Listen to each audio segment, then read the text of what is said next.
We now move on to our second topic. For our second topic, we're getting to know each candidate better. These questions revolve specifically around your background and the campaigns, many of these directly from KETV viewers. Denise Powell, you are first. There's a campaign ad running right now where you say you are a, quote, pissed off mom. Some have criticized the language. Please explain why you chose to use those words and the meaning behind them.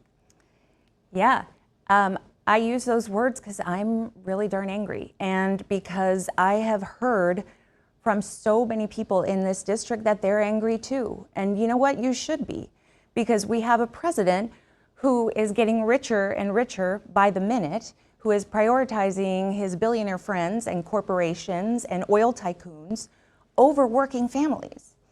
It is maddening when I hear veterans in this town who can't make ends meet. It is maddening when I see seniors at the grocery store bagging groceries because they can't afford their prescription drugs and their rent at the same time. It is maddening when families can't feed their children, can't afford health care, so they're crossing their fingers and they're hoping for the best. I am angry. But like I said earlier, beyond that, I am so terrified for this country. And if we don't get a grip on this administration that is running rampant with their corruption and their cruelty, we stand to lose so much. I love this state, and I believe that the people of this state care deeply about community, about work ethic, about family. That's what I'm fighting for. I'm fighting for a better world for all of us, for our children. And yes, I know that sometimes these conversations can be really tough, but at the end of the day, what I want people to know is that I'm going to fight for them, that my North Star is the people of Nebraska all across this district. And if that's the message that you can take away from my ad, then it's doing its job. Thank you. Ms. Rhodes, you are next. You have been elected before, serving Nebraskans in a variety of ways. Please provide a specific example of a time that you've run into a roadblock as a board member, a commissioner, and fought to get something approved. Oh, well, there are a million examples I could give of that. When I was on the Public Service Commission, we were having a tremendous problem with 911 reliability and outages. The initial problem was that the commission did not have the appropriate legislative authority to be able to hold the different cell phone carriers responsible for making sure that those networks were being tested on intervals to make sure that the systems were working the way that they were supposed to. Was one of the problems. We went to the legislature, we worked with them to help to identify ways that we could remedy that, get additional funding for that purpose. We also worked on the accountability for those corporations. Frankly, the underlying network was not, the contractual obligations were not being met, and there was reticence to actually hold a corporation accountable because, of course, those campaigns received a lot of money from those different donors, and there was a real reticence to challenge them. I employed my friends in the media to help me to educate the voters about what was happening and demand the change that they needed so that when 911, when you had an emergency, 911 would always work and be there for you. So those are very tangible ways that I got a problem that was longstanding and significant result for them. Thank you. Melanie Williams, you are next. Your website lists you as a founder of the family advocacy movement. Research found a LinkedIn page for the movement, but a now defunct website. Can you explain what the movement was and how your organizational past would prepare you for a role in Congress? Absolutely. Thank you.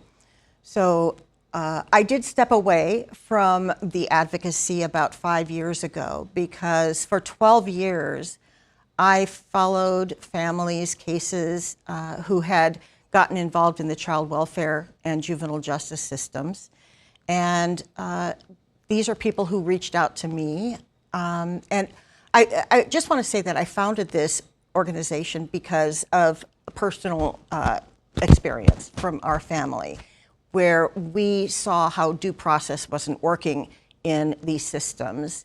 And they never apologize, they never go backwards. And I knew that if we were experiencing this, others with fewer resources, with the inability to know where to go, would be having a much more difficult time.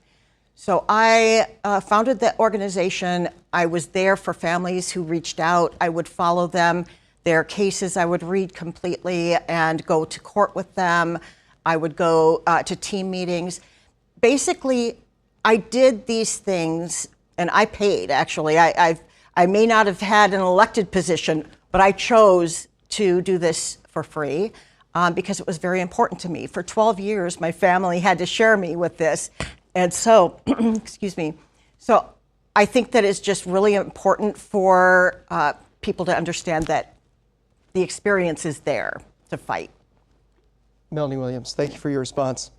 We continue with our second round on background and campaigns. Kishla Askins, you've received advanced degrees from the University of Nebraska system, but how long you've lived here is vague in your campaign literature. What about your background do you believe says you are the best candidate to represent Nebraskans in the 2nd District? Oh, thank you for that question. This is not a normal time in our country. This is not a time when we have to learn or grow into the job. As I said before, I am the only veteran military officer. When my service started at 18 years old, and I retired 30 years later. That service includes practicing medicine for 30 years. We have a healthcare crisis in our country.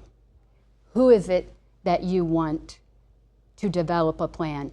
I have developed that plan and published it, Whole Health America. Please go to my website to check it out. The second, Congress has a huge oversight role. I have served in the Pentagon at a very high level. I have served in the Department of Veteran Affairs. I have worked with HHS, DHS, and the White House. An oversight role is extremely important. I have worked in the United States Senate for a senator who was the ranking member of Strategic Forces that had oversight of STRATCOM. Not only do I want to protect STRATCOM, I want to build it bigger. That's why it is part of my economic development plan, SHIELD, which is also on my website, and the only candidate to actually show you how I'm going to legislate and how I'm going to take care of you on day one. Thank you for that response. Our final question for topic 2 goes to Senator Kavanaugh. You are in your 2nd term as a Nebraska senator. Some have pushed your potential victory as a detriment to the political balance in the Nebraska legislature. Why do you believe you would be better utilized as a congressman for Nebraska rather than a senator in the unicameral? You have a minute and a half. So first off, this is a Republican talking point that is being parroted by dark money PACs and is a bad faith attack. The legislature, we can hold Donald Trump accountable and pick up seats in the Nebraska unicameral. The Republicans currently have a supermajority in the legislature. And the goal is to have 17 people in the legislature who are values aligned and who can hold Trump accountable or hold the Republicans in Nebraska accountable. I'm confident that we can win not only 17 seats, but 18 and 19 seats in this election. I think we have the candidates who match the districts, and I am a candidate who's running for Congress to hold Donald Trump accountable, but also on a Democratic message that is going to help candidates win legislative districts across Nebraska. I believe that we can win legislative seats and the congressional seat. We shouldn't have to choose between holding Donald Trump accountable and picking up seats in the legislature. I am the best candidate to represent this district because I have a track record of fighting for Nebraskans in the unicameral, holding MAGA Republicans accountable every single day, standing up and fighting against them when the Republicans have the supermajority and we don't have the votes. I have a track record of passing meaningful legislation that improves people's lives, like repealing a tax on diapers and standing up against tax cuts for billionaires. So we need someone like me in Congress to hold Trump accountable on day one. Senator, thank you.